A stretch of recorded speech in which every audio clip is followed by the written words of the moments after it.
The rope bit into Fiona Lawton's wrists as two men dragged her through the frozen streets of Palisade, Colorado, her knees scraping against ice-crusted dirt while townspeople turned away from the spectacle. She had been caught stealing bread from the general store, a crime born of desperation after 3 weeks without work. But Judge Morrison showed no mercy for a woman alone in this unforgiving territory during the harsh winter of 1884. The sentence was simple and brutal. Spend the night in the frost outside town limits, and if she survived until dawn, she would be banished forever from Palisade and every settlement within 100 miles.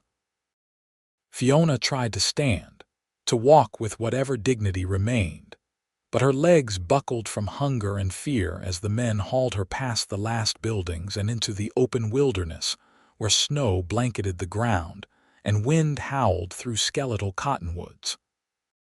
They dropped her without ceremony at the base of a rocky outcrop 2 miles from town, cutting the ropes that bound her wrists, but leaving her without coat or blanket, despite the temperature plummeting well below freezing. One of the men, a thick-necked brute named Silas who worked as the judge's enforcer, spat in the snow near her feet. "You get what thieves deserve," he said, his breath forming clouds in the bitter air. "Should have thought about consequences before you started stealing from decent folk." "I was starving," Fiona whispered, her voice barely audible over the wind. "I only took enough to survive." Silas laughed, a harsh sound that carried no warmth. "Not our problem what happens to drifters and criminals. Maybe the cold will teach you a lesson if you live long enough to learn it." He turned to his companion, a younger man who at least had the decency to look uncomfortable with their task. "Come on, let's get back before we freeze our own hides off." Fiona watched them ride away, their horses' hooves crunching through snow until they disappeared into the gathering darkness. She pulled her thin cotton dress tighter around her body, knowing it would do nothing against the killing cold that already seeped into her bones.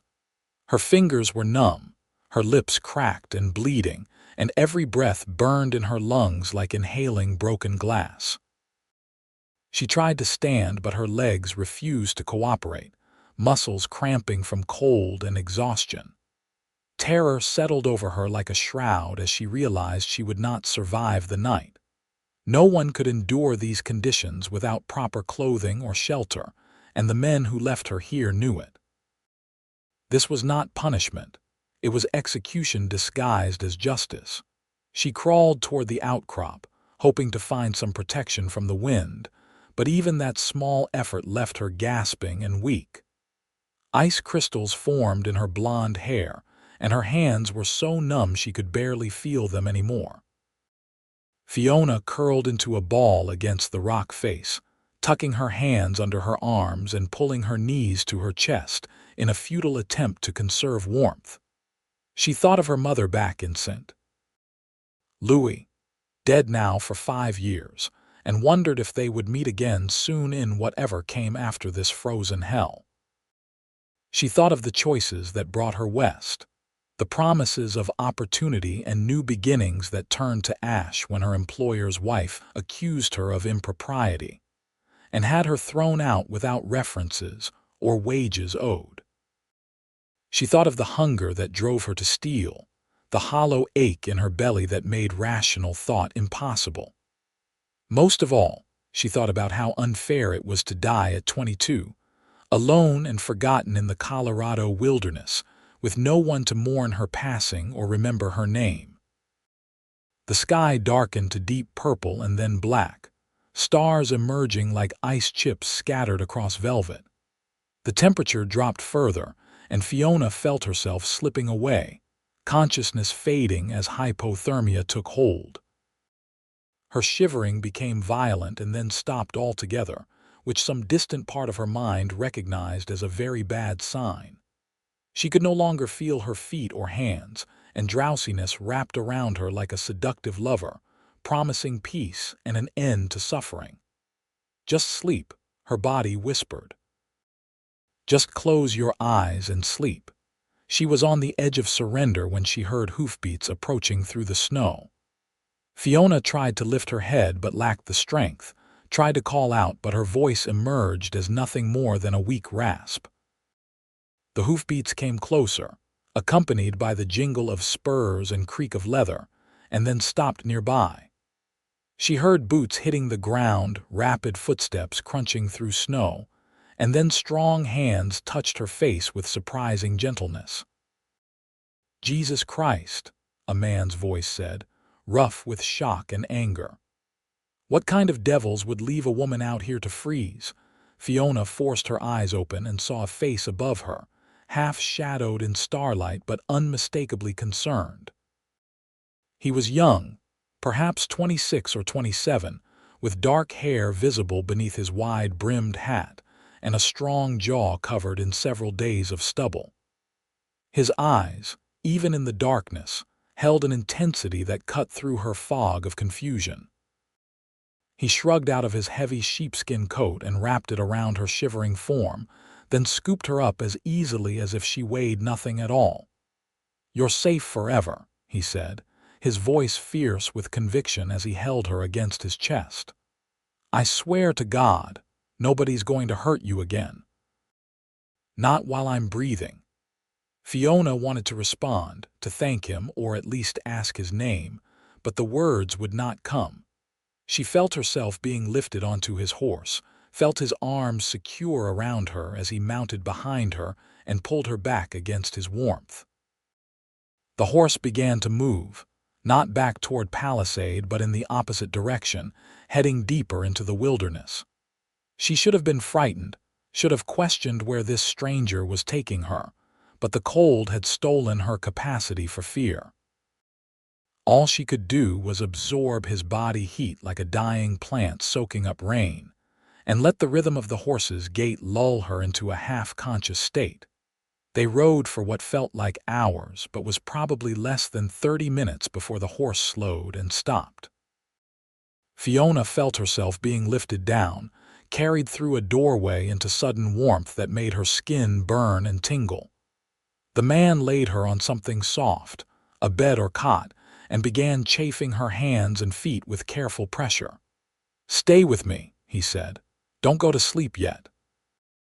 We need to warm you up slowly, or you'll go into shock." He built up the fire in what she now saw was a small cabin, one room with rough-hewn log walls and simple furnishings. He brought her warm water to sip, supporting her head when her hands proved too clumsy to hold the cup. He removed her frozen boots and stockings, rubbing her feet until feeling began to return in painful prickles and stabs.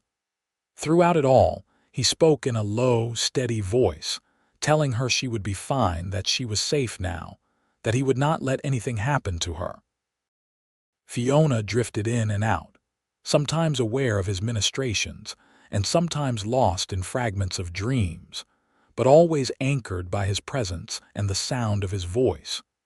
When she finally woke fully, sunlight streamed through the cabin's single window and the fire still crackled in the hearth. She was covered in heavy blankets, warm for the first time in weeks, and her body ached in 1,000 places, but she was unmistakably alive. Fiona sat up slowly, wincing at the protest of stiff muscles, and looked around the cabin with clearer eyes. It was sparse but clean, with a few shelves holding supplies, a table with 2 chairs, and the cot where she lay. Her rescuer sat at the table, watching her with those intense eyes she remembered from the night before. "How do you feel?" he asked, rising and crossing to her side with a grace unusual in such a large man. He was tall, she realized, probably 6 feet or more, with broad shoulders and work-roughened hands. His face was striking rather than handsome, all strong planes and angles, but his eyes held a warmth that transformed his features entirely. "Like I was trampled by a herd of cattle," Fiona admitted, her voice hoarse and scratchy. "But alive, thanks to you. I don't even know your name." "Owen Lancaster," he said, pulling the chair closer and sitting so they were at eye level. "I have a small ranch about 10 miles from Palisade, though I don't go into town much anymore. I was checking my northern boundary when I found you. What happened? Why were you out there alone in the cold?" Fiona felt shame wash over her, hot and uncomfortable. She looked down at her hands, still red and chapped from the frost. "I was punished," she said quietly. "Thrown out to freeze for stealing bread from the general store. Judge Morrison said I deserved whatever the night brought me." She heard Owen's sharp intake of breath, felt the anger radiating from him even though his voice remained carefully controlled. "Morrison did this. That sanctimonious bastard sentenced you to death for taking bread." "I'm a thief," Fiona said, though the word tasted bitter. "I broke the law." "You were starving," Owen corrected, his tone leaving no room for argument. "There's a world of difference between stealing for survival and stealing for greed. Morrison knows that, or he should. He just enjoys wielding power over people who can't fight back." He reached out and gently lifted her chin until she met his eyes. "You're not going back there. You understand? Not to face Morrison or anyone else in that town. You'll stay here until you're strong enough to decide what you want to do next." "I can't impose on your hospitality," Fiona protested weakly, though the thought of leaving this warm cabin and Owen's protection made her chest tighten with anxiety. "You've already saved my life. I can't ask for more." "You're not asking. I'm offering." Owen stood and moved to the stove, where he ladled something from a pot into a bowl. "And right now, what you need is food and rest. We'll worry about everything else later." He brought her the bowl, which held a thick venison stew that smelled like heaven. "Eat slowly. Your stomach needs time to adjust." Fiona obeyed, taking small bites and savoring each one even though her instinct was to devour the entire bowl in seconds. The stew was simple but good, rich with meat and root vegetables, and she felt strength returning with each swallow. Owen watched her eat with evident satisfaction, then made himself busy tidying the cabin and checking the fire. When she finished, he took the empty bowl and brought her more water, this time in a tin cup she could hold herself. "Why did you help me?" Fiona asked, the question that had been building since she woke. "You don't know me. I could be exactly what Morrison said, a criminal and a thief." Owen was quiet for a moment, staring into the fire as if gathering his thoughts. "5 years ago my sister died," he finally said, his voice heavy with old grief. "She was 16, accused of stealing from the family she worked for in Denver. She didn't do it, but nobody believed a servant girl over her employers. They had her arrested, threw her in jail, and she got sick from the conditions, died of pneumonia before she could even stand trial." He turned to face Fiona, and she saw pain etched in every line of his face. "I wasn't there. I was working cattle drives, sending money home, thinking I was helping by being away. By the time I got word and made it back, she was already buried in a pauper's grave. I swore then I'd never stand by again when I saw injustice, especially against women who have no one to stand for them." "I'm so sorry," Fiona whispered, understanding now the fierce protectiveness she had sensed in him. "That's a terrible burden to carry."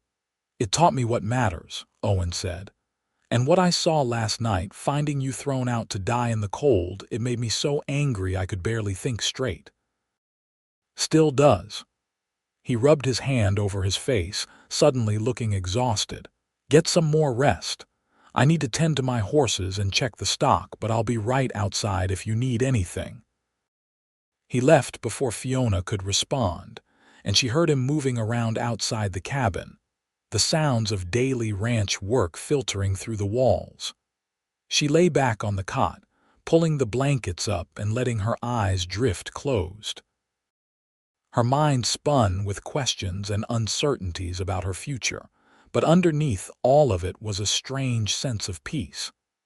Owen Lancaster had appeared like an answer to a prayer she had not known how to voice, and his words echoed in her memory.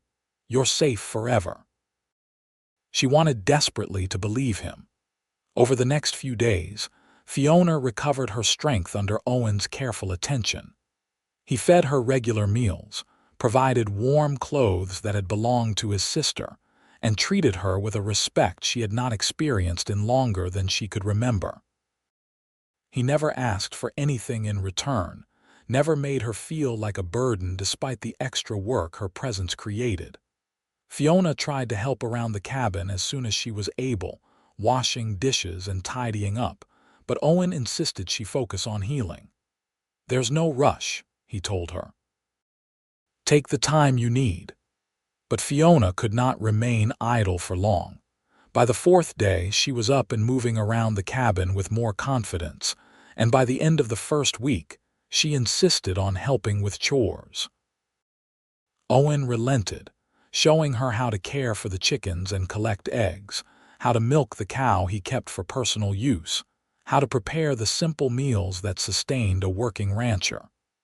Fiona absorbed everything eagerly, grateful for the chance to contribute and prove her worth.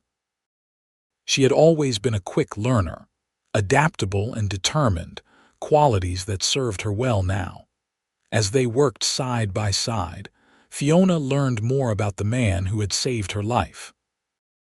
Owen had come to Colorado 5 years ago after his sister's death, using the money from his cattle drive wages to purchase a small ranch on the outskirts of established territory. He ran cattle on the surrounding grassland, kept horses he bred and trained, and lived a solitary existence that seemed to suit his temperament. He was quiet by nature, but not unfriendly, thoughtful rather than impulsive, and possessed a dry sense of humor that emerged at unexpected moments.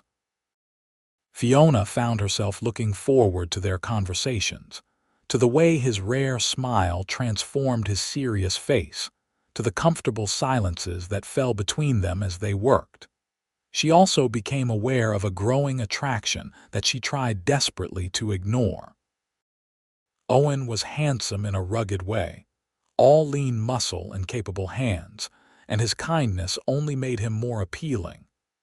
But Fiona reminded herself constantly that she was here on his charity, that he had saved her from a sense of duty and honor, not because he harbored any romantic feelings.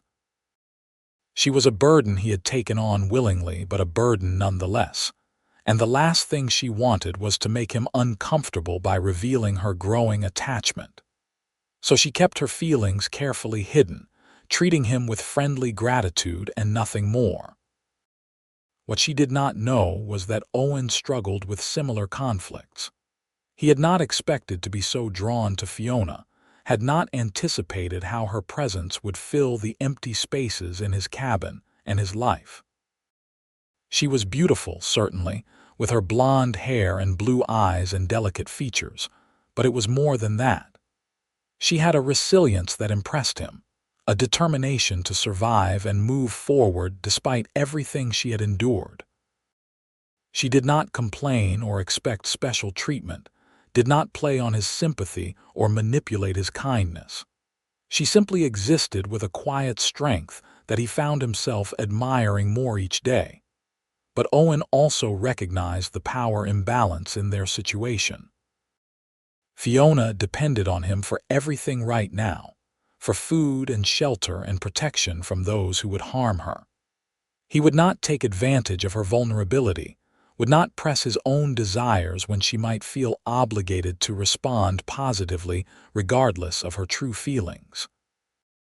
So he maintained a careful distance, treating her with respect and kindness but never letting himself cross the line into something more personal. It was torture, especially on evenings when they sat by the fire and talked about their lives, their hopes, their regrets. He wanted to reach out and touch her hand, wanted to pull her close and feel her warmth against him, wanted to kiss her until neither of them could think straight. Instead, he bid her good night and retreated to his bedroll on the floor, giving her the cot and the privacy she deserved. and lay awake for hours thinking about what could not be. 2 weeks after Owen found her in the snow, Fiona woke to discover 6 inches of fresh powder had fallen overnight, transforming the ranch into a pristine winter landscape.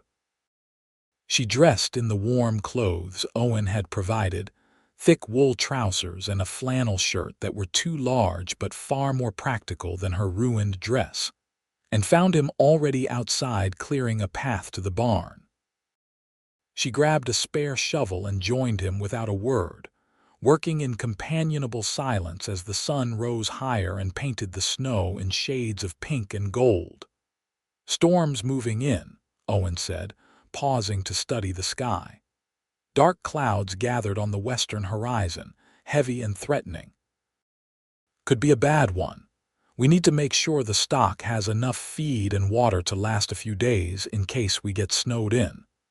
They spent the morning preparing, hauling hay to the barn and breaking ice on the water troughs.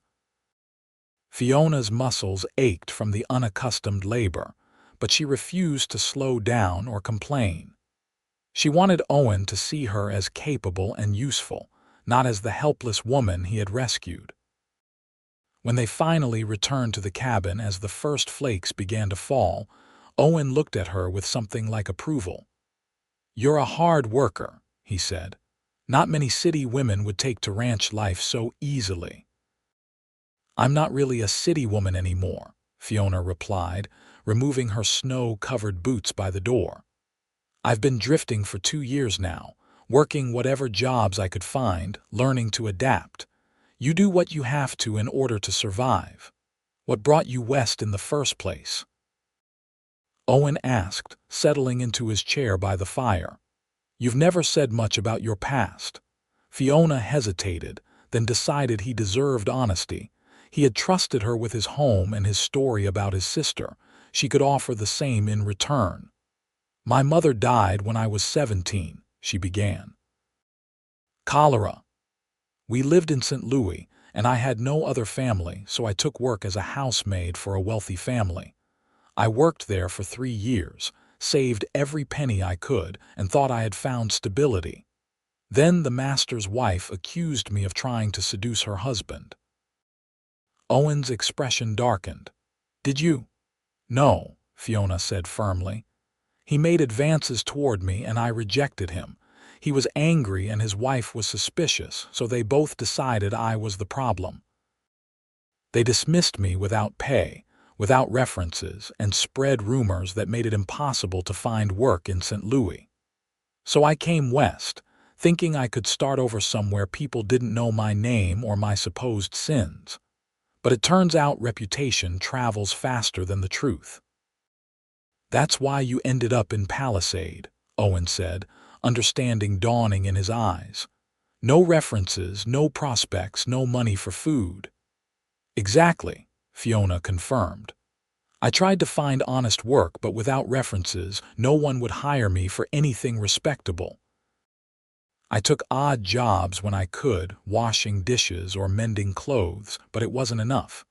When I got desperate enough, I stole. Not my finest moment, but I didn't know what else to do." Owen leaned forward, his elbows on his knees, his gaze intense. "You did what you had to in order to survive. That's not something to be ashamed of.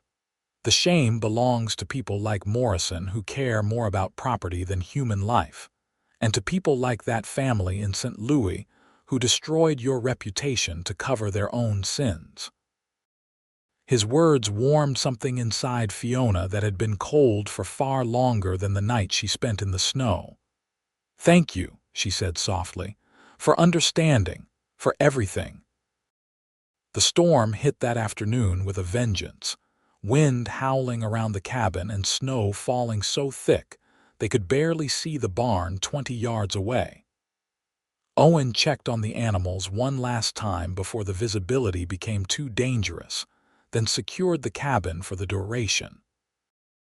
They settled in with books and simple tasks to pass the time, the storm raging outside while warmth and firelight filled the space inside.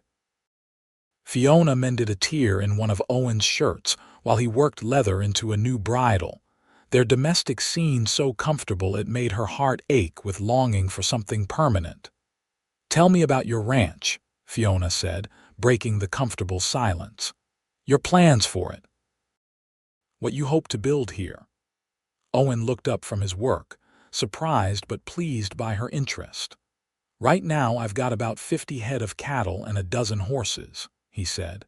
"It's small compared to the big operations, but I'm building slowly, reinvesting profits into better stock and more land. I breed horses mainly, working ranch horses that are smart and sturdy. There's always a market for good horses, and I enjoy the work more than cattle." He paused, his hand stilling on the leather. "Eventually, I'd like to have a real house instead of this cabin, with several rooms and a proper kitchen. Maybe hire a few hands to help with the work so I could expand the herd, build something lasting, something I could pass down to your children." Fiona asked, then immediately regretted the personal question. But Owen did not seem offended. "Maybe," he said slowly. "I always thought I'd have a family someday, but out here, opportunities to meet women are limited, and most women don't want the isolation and hard work of ranch life. They want towns and society and all the things I left behind when I came to Colorado." "Not all women," Fiona said quietly, then focused intently on her mending before he could see the color rising in her cheeks. The storm lasted 3 days, during which Fiona and Owen existed in a bubble separate from the outside world. They cooked together, shared meals, talked about everything and nothing. Fiona learned that Owen loved books and read voraciously when time permitted, that he had a talent for woodworking, and had built most of the cabin's furniture himself, that he missed his family back in Missouri, but could not return to the place that held so many painful memories of his sister. Owen learned that Fiona had dreamed of becoming a teacher before her mother's death changed her trajectory, that she spoke passable French learned from a neighbor in St. Louis, that she had a beautiful singing voice she was shy about sharing.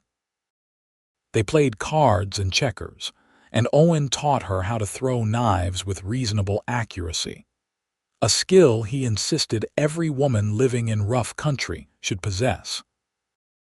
On the third night, with the storm finally beginning to ease, they sat by the fire after dinner and Fiona found herself studying Owen's profile in the flickering light. He had given her so much, asked for nothing in return, and treated her with a respect and kindness she had not known she was capable of inspiring. She thought about the future, about what would happen when the snow melted and she had to make decisions about where to go and what to do next. The thought of leaving this cabin, of leaving Owen, felt like something tearing inside her chest. "What are you thinking?" Owen asked, catching her staring. Fiona considered lying, deflecting, but the intimacy of the storm-bound days made deception feel wrong. "I was thinking about how much I'll miss this when I have to leave," she admitted. "You've been so kind to me, Owen, more than I deserve." Owen turned to face her fully, his expression serious. "You keep saying that like you don't deserve kindness or safety or basic human decency." "It's not true, Fiona. You deserve all of that and more." He reached out and took her hand, a gesture he had never dared before, and his touch sent warmth racing through her.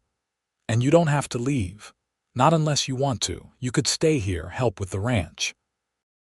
I'd pay you fair wages, give you your own space once I can build an addition to the cabin. Or if you want to move on to find your own path, I'll help you do that too. I'll give you money for travel, write you references, whatever you need. But the choice is yours, Fiona. I'm not going to force you in any direction." Fiona looked down at their joined hands, his large and calloused, her still recovering from frostbite but growing stronger every day. "Why are you doing this?" she whispered. "Really? Is it still about your sister, about making up for not being there when she needed you?" Owen was quiet for a long moment, his thumb rubbing gentle circles on the back of her hand. "At first, maybe," he said. "But not anymore. Now it's about you, Fiona, about wanting you to be safe and happy. About selfishly hoping you'll choose to stay because I've gotten used to having you here, and the thought of this cabin going back to being empty and silent makes me realize how lonely I was before." He met her eyes, and what she saw there made her breath catch. "I care about you. More than I probably should, given the circumstances, but I do." "Owen," Fiona breathed, her heart pounding so hard she was sure he could hear it. "I care about you too, so much. I've been trying not to, trying to be practical and remember that I'm here because you saved me, not because you wanted me here. But I can't help how I feel." Something shifted in Owen's expression, hope and desire warring with caution. "I don't want you to feel obligated," he said. "That's the last thing I want. You're vulnerable right now, dependent on me, and I won't take advantage of that." Fiona squeezed his hand, leaning closer. "You're not taking advantage. I'm telling you how I feel because I want to, because I need you to know. When I think about the future, all I want is to be here with you, helping build something together. Not as your employee or your charity case, but as your partner, if you'll have me." Owen's answer was to pull her close and kiss her with a tenderness that made tears spring to her eyes. His lips were warm and gentle, asking rather than demanding, and Fiona responded with all the longing she had been holding back for weeks. When they finally broke apart, both breathing hard, Owen rested his forehead against hers. "You're safe forever," he repeated the words he had spoken that first night. "And you're wanted, always wanted." They sat together by the fire, wrapped in each other's arms, while the storm died away outside and a new beginning took shape between them. Fiona felt peace settle over her like a blanket, the bone-deep certainty that she had found not just safety but home. Owen held her like she was precious, like he could not quite believe his good fortune, and they talked long into the night about their hopes and dreams and the future they would build together. When spring came to Colorado, bringing warmth and new growth to the land, Fiona and Owen were married in a small ceremony performed by a traveling preacher who passed through the area. They invited none of the people from Palisade, wanting nothing to do with the town that had tried to kill Fiona. But several of Owen's neighboring ranchers attended and welcomed Fiona warmly into their community. She wore a simple dress she had sewn herself from fabric Owen purchased on a trip to a distant trading post, and Owen wore his best suit, brushed and pressed for the occasion. They spoke their vows under a brilliant blue sky, promising to love and honor each other for all their days, and Fiona felt her past finally release its hold on her heart. Life on the ranch was not easy, but Fiona discovered she had a talent for the work and a genuine love for the land. She helped Owen with the horses, proving to have a natural way with the animals that impressed him. She learned to rope and ride, to read the weather and the seasons, to manage the household with efficiency that freed Owen to focus on expanding their operation. Together they built the ranch into something more prosperous than Owen had dreamed possible alone, their partnership making them both stronger and more capable. In their second year of marriage, Fiona became pregnant. She was nervous about childbirth, having heard horror stories from other women, but Owen was attentive and supportive throughout her pregnancy. He hired a midwife from the nearest settlement to stay with them for the final month, and when Fiona went into labor on a warm September evening, he held her hand and wiped her brow and told her how strong and brave she was until their son entered the world with a lusty cry. They named him James, after Owen's father, and Fiona marveled at the tiny, perfect human they had created together. Owen proved to be a devoted father, walking the floor with James when he cried at night, playing with him for hours on the cabin floor as he grew from baby to toddler. Fiona watched her husband with their son and felt her heart expand with love she had not known was possible. This was what she had been meant for, not serving other people's families but creating her own, not surviving but truly living. As James grew, the ranch grew with him. Owen built the house he had dreamed of, with 4 bedrooms and a real kitchen and windows that let in light and air. He built a separate bunkhouse for the 2 ranch hands they eventually hired, young men eager to learn the trade who treated Fiona with respect and loyalty. The horse breeding program flourished, Owen's reputation for quality stock spreading throughout Colorado and beyond. They purchased more land, expanded the herd, invested in better equipment. What had started as a small, struggling ranch became a successful operation that provided comfortable living and security for their growing family. 3 years after James was born, Fiona delivered twin daughters they named Rose and Lily. Owen was besotted with his little girls, careful with their delicate features and tiny hands, and James took his role as big brother seriously. The house rang with children's laughter, with the sounds of life and family and love. Fiona sometimes paused in her work to marvel at how far she had come from that frozen night when she thought she would die alone and forgotten. Instead, she had found everything she had ever wanted, and more than she had dared to dream. Judge Morrison died when James was 5, his heart giving out during a town meeting. Fiona felt no satisfaction at the news, only a distant sense that justice had perhaps caught up with him in its own way. She never returned to Palisade, never wanted to see the place that had shown her such cruelty. But she heard through travelers that the town had changed, new leadership bringing more compassion to the administration of law. It was too late for her, but she hoped others might be treated more fairly. Owen's success allowed him to help other women who found themselves in desperate situations similar to what Fiona had experienced. When he heard of a widow struggling to keep her homestead, he bought her excess cattle at generous prices.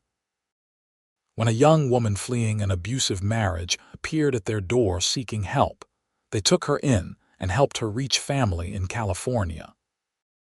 Owen and Fiona became known throughout the region as people of integrity who treated others fairly regardless of their circumstances, and their reputation brought them respect and friendship that enriched their lives immeasurably. The years passed in a rhythm of seasons, of hard work and simple pleasures. Fiona taught her children to read and write, passing on the education she had received and the love of learning she still carried. Owen taught them to ride and rope, to care for animals and land, to value honesty and hard work. Together, they created a home filled with love and laughter, with the security Fiona had craved all those years ago when she was young and alone and frightened. On their 10th wedding anniversary, Owen surprised Fiona with a trip to Denver. They left the children with trusted neighbors and spent 3 days in the city, staying in a nice hotel and dining in restaurants and attending a theatrical performance. It was a taste of the sophistication Fiona had once thought she wanted, but she found herself eager to return to the ranch, to the life they had built together. The city felt artificial and constrained after years of open spaces and genuine community. On their last evening in Denver, as they walked through the gaslit streets, Owen stopped and turned to face her. "Are you happy?" he asked, searching her face in the warm glow of the street lamps. "Really happy? Or do you ever regret choosing this life with me?" Fiona reached up and cupped his face in her hands, this good man who had saved her in every way that mattered. "I have never been happier," she said with absolute conviction. "You gave me everything, Owen. Safety, love, home, family. You gave me a life worth living. How could I ever regret that?" Owen pulled her close and kissed her there on the street, not caring who might see, and Fiona kissed him back with all the passion and gratitude and love in her heart. They had both lost so much before they found each other, had both carried scars and sorrows. But together they had healed, had built something beautiful and lasting. That was worth more than all the gold in Colorado. When they returned to the ranch, the children rushed to greet them, and Fiona scooped up the twins while James wrapped his arms around Owen's waist. The house smelled of the dinner their neighbors had prepared, and the setting sun painted the mountains in shades of purple and gold. Fiona looked around at her family, her home, the land that had become as much a part of her as her own heartbeat, and felt complete contentment settle over her. Life was not perfect. They faced challenges every rancher faced: harsh winters, sick animals, fluctuating markets, the constant demand of physical labor. But they faced everything together, partners in the truest sense, and their love sustained them through difficulties and celebrated them through triumphs. Fiona never forgot the girl she had been, freezing and alone in the snow, but she no longer defined herself by that suffering. She was Owen's wife, mother to their children, co-owner of a successful ranch, a woman of strength and capability. She had survived, and more than that, she had thrived.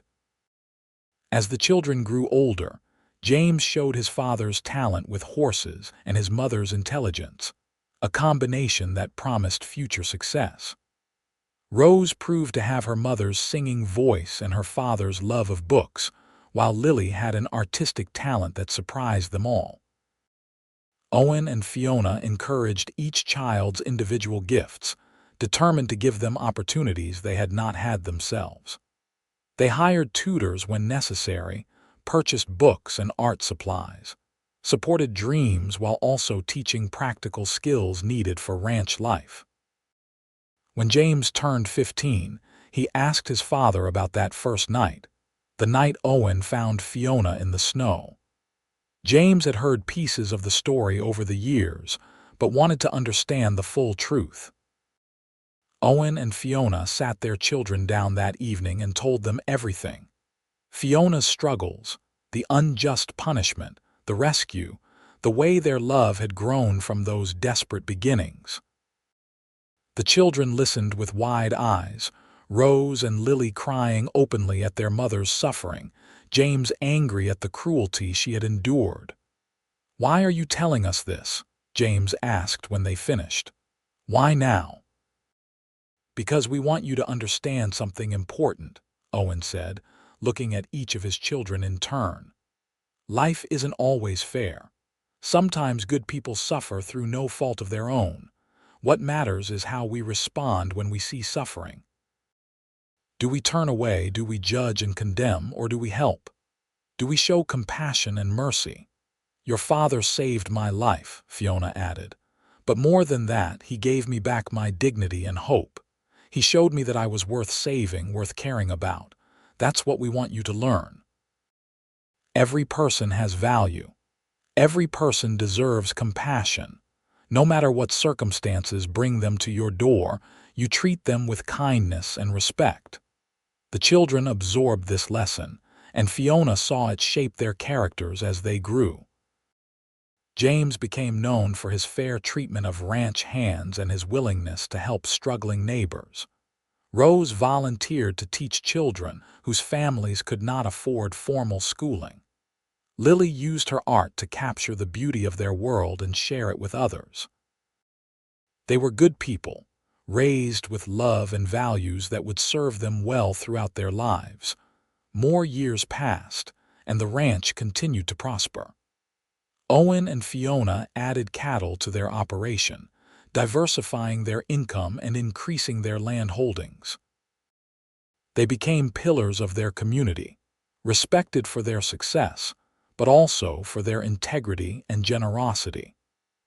The house that had once seemed so grand was expanded again to accommodate visiting family and friends, to host community gatherings and holiday celebrations. It became a place of welcome and warmth, where people knew they would find acceptance and kindness. On a summer evening when Fiona was 42 and Owen was 46, they sat on the porch of their house watching the sun set over the mountains. The children were grown now, James preparing to take over more of the ranch operations, Rose engaged to marry a schoolteacher from the nearest town, Lily studying art with a painter in Denver. The house was quieter than it had been in years, and Fiona felt the bittersweetness of this new stage of life. "We did good, didn't we?" Owen said, reaching for her hand as he always did. "With the kids, with the ranch, with everything." "We did very good," Fiona agreed, lacing her fingers through his. "Better than I ever imagined possible." Owen lifted her hand to his lips and kissed her knuckles, a gesture of affection he had never tired of in 20 years of marriage. "Do you ever think about that night?" he asked. "The night I found you? Sometimes," Fiona admitted. "Usually when I'm feeling particularly grateful for everything we have. It's strange to think how close I came to dying, how differently everything could have turned out if you hadn't been riding that section of your boundary, if you hadn't heard me or decided to investigate. So many things had to align perfectly for us to find each other." "Fate," Owen said simply. "It had to be. I wasn't supposed to be out there that night. I had planned to wait until morning to check the northern fence, but something made me go anyway. Something told me I needed to be there. I've never doubted it was meant to happen." Fiona leaned her head on his shoulder, comfortable and content in a way that 20 years had only deepened. "Then I'm grateful for fate and for you listening to it. You kept your promise, Owen. I have been safe forever, just like you said." "And loved," Owen added, wrapping his arm around her. "Don't forget loved." "And loved," Fiona repeated, warmth flooding through her.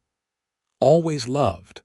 They sat together as darkness fell and stars emerged, the same stars that had witnessed Fiona's near death and Owen's rescue 2 decades earlier. The ranch was quiet except for the normal sounds of horses and cattle settling for the night, and a cool breeze brought the scent of pine from the mountains. Fiona thought about the girl she had been, desperate and hopeless, and the woman she had become through Owen's love and her own determination.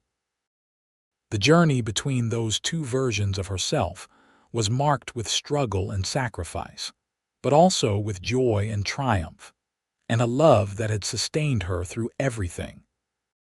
When James married 2 years later, Owen and Fiona became grandparents within a year, their first grandson named Owen after his grandfather. They were young enough still to be active and involved, helping with the new baby and teaching him the same lessons they had taught their own children. Fiona held her grandson and marveled at the continuation of the life she and Owen had created, the legacy that would extend beyond them into future generations. Rose married her schoolteacher and moved to a small town 50 miles away, close enough to visit regularly but far enough to establish their own life. She had 2 daughters who inherited her beautiful voice, and the family gatherings rang with music and laughter. Lily returned from Denver with skills that allowed her to paint professionally, and she set up a studio on the ranch, capturing landscapes and portraits that people paid good money to own. She married later, at 28, to a writer who appreciated her artistic temperament and supported her work. The ranch passed to James's capable hands as Owen and Fiona gradually stepped back from daily operations, though Owen never fully retired. He still rode out to check fences and cattle, still worked with the horses he loved, but at a gentler pace that acknowledged his aging body. Fiona continued to manage the household and help with the grandchildren, finding joy in this new role even as she sometimes missed the intensity of earlier years when her children were young. On their 30th anniversary, the family threw a large celebration at the ranch, inviting friends and neighbors from throughout the region. Tables were set up in the yard, laden with food that people had contributed, and a makeshift dance floor was created in the barn. Music played, children ran laughing through the grass, and adults talked and danced and celebrated the enduring love of Owen and Fiona Lancaster. Late in the evening, when the party was winding down and people were beginning to depart, Owen led Fiona away from the crowd to a quiet spot overlooking the valley. The moon was full, illuminating the landscape in silver light, and the air was warm and pleasant. He took both her hands in his, looking at her with the same intensity he had shown that first night when he promised her safety. 30 years, he said softly. 30 years of waking up next to you, of building this life together, of loving you more with each passing day. I would do it all again, Fiona. Every moment, every challenge, every joy. You are the best thing that ever happened to me. Tears spilled down Fiona's cheeks, happiness and love so intense it almost hurt. You saved me, she said, her voice breaking with emotion. In every way a person can be saved. You gave me life and love and purpose. You made me believe I was worthy of all of it. I love you, Owen Lancaster, with everything I am and everything I will ever be. They kissed under the moonlight, two people who had found each other in the worst of circumstances and created something beautiful and lasting. Around them, their family and friends celebrated. Their children and grandchildren carried their legacy forward, and the ranch they had built together stood as testament to what could be accomplished through love and determination and partnership.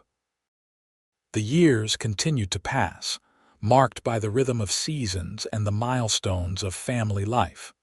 More grandchildren were born, each one welcomed with joy and wonder. The ranch remained prosperous under James's management, and he proved even better at breeding horses than his father had been, developing bloodlines that became famous throughout Colorado and neighboring territories. Rose's daughters became teachers like their mother, spreading education to remote areas that desperately needed it. Lily's paintings hung in galleries and homes across the West, her talent bringing beauty and recognition to the landscape she loved. Owen and Fiona grew old together, their hair turning silver, their movements slower but their love undiminished. They took walks around the property, reminiscing about the years behind them and marveling at how much had changed. The cabin where Fiona had first recovered was still standing, used now as storage, but sometimes they would visit it and remember those early days when everything was new and uncertain. I was so scared, Fiona admitted on one such visit, running her hand over the rough log walls. Scared of the cold, scared of dying, scared of what would happen even if I survived. And then you appeared and suddenly I wasn't alone anymore. I was scared too, Owen confessed. Scared I wouldn't find you in time, scared you'd die despite my help, scared I'd mess everything up somehow. But we figured it out together. We always have. They stood in the cabin that had witnessed the beginning of their love story, holding hands as they had done for more than 3 decades, and Fiona felt the circle complete. This place had been her salvation and her terror, the location where her old life ended and her new one began. It was fitting that it still stood, a memorial to survival and love and second chances. On a crisp October morning when Fiona was 60 and Owen was 64, they sat on their porch wrapped in blankets and drinking coffee while watching the sun rise over the mountains.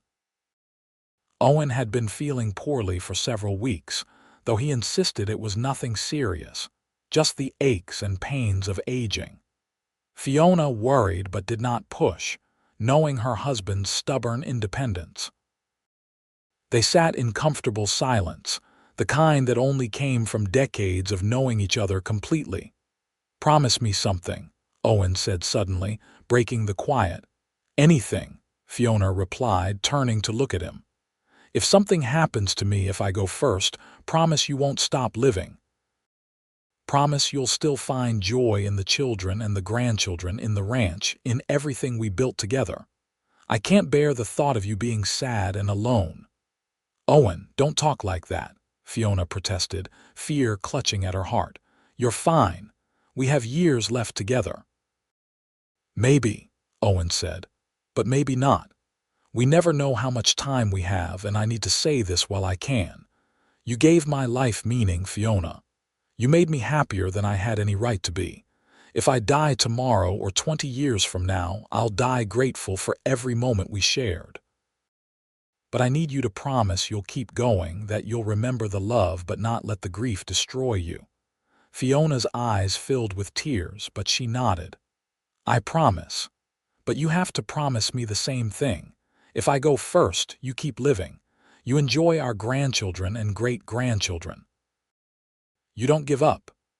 "I promise," Owen said, pulling her close despite the awkward angle of the rocking chairs. "We're a team, even in this." They held each other as the sun climbed higher, painting the world in gold and amber, and Fiona prayed they would have many more mornings like this. She was not ready to lose him, would never be ready, but she took comfort in knowing their love would endure regardless of what the future held.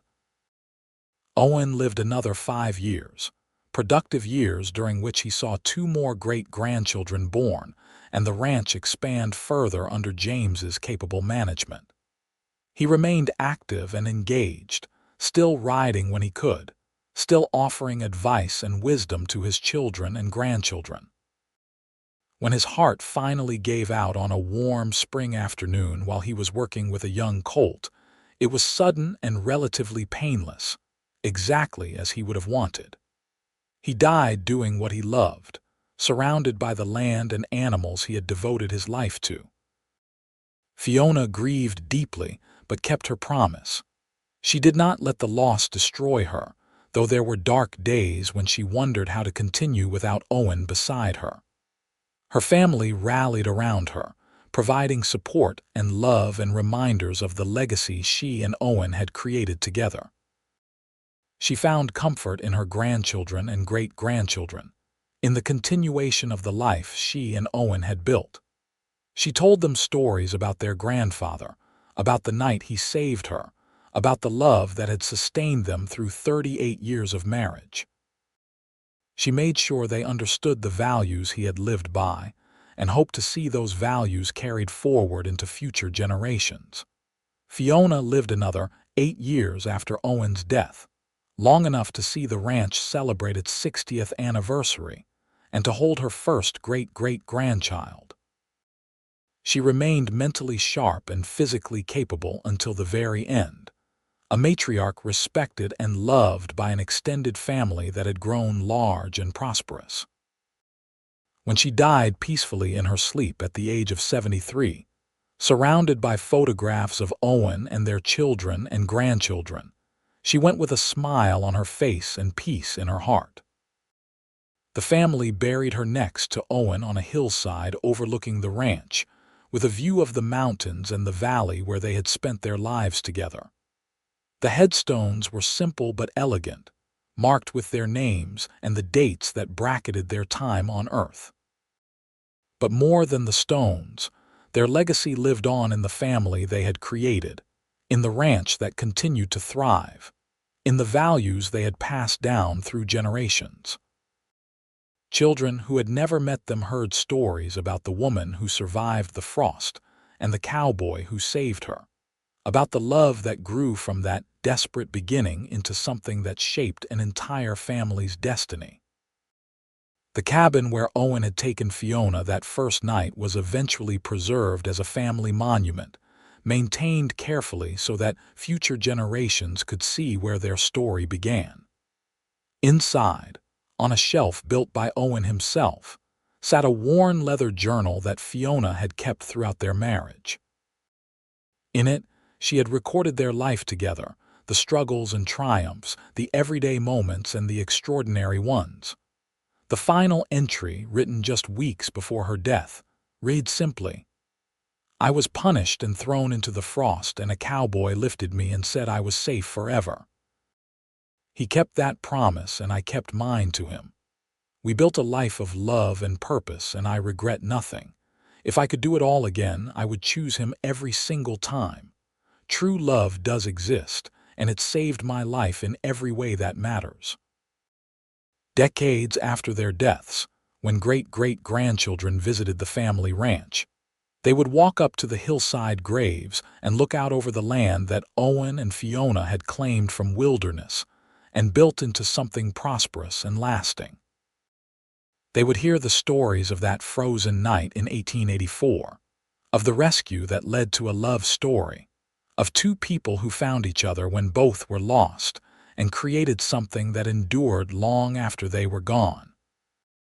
And they would understand that sometimes the worst moments of our lives lead to the best, that love can grow in the harshest conditions, and that a single act of compassion can change not just one life but generations of lives yet to come. The ranch still stood, a testament to vision and hard work and partnership. The horses descended from Owen's bloodlines were still prized throughout the West.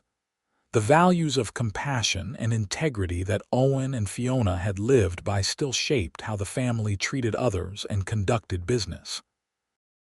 Their love story became legend in the family, told and retold, each generation finding new meaning in the tale of the woman who was punished and thrown into the frost, and the cowboy who lifted her and promised she would be safe forever. It was a promise kept, a love honored, and a legacy that would never be forgotten.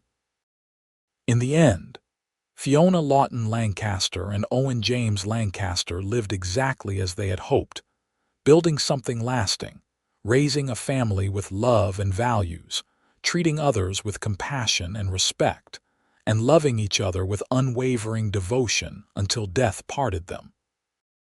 Their story began in desperation and cruelty, but transformed into something beautiful and enduring, proof that even from the darkest moments can come the brightest light. They found each other when both needed saving, and together they created a life that saved them both, again and again, every single day they spent together. That was their gift to each other and their legacy to the world.